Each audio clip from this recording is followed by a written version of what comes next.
Now, let's try to define the emerging US commercial heat pump market.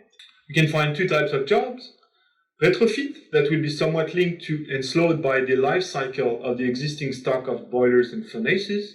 Hybrid installations are likely to play an important role during this transition as a consequence. And then we've got new build type of job, fully electric, and are already starting now. We can also find two types of solutions. Rooftops for multifamily and low-rise building. This is the primary solution below 200 tons. Supply air temperature is not too challenging. We are talking 80 to 90 F. The other type of solution is hydronic heat pumps.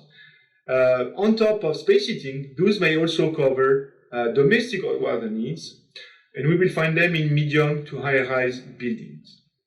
In retrofit jobs, the supply water temp can reach as high as 160 F, if not 180 F, as per original boiler specifications. In such cases, the installation may require a hybrid setup where the existing boiler acts as the supplemental heater.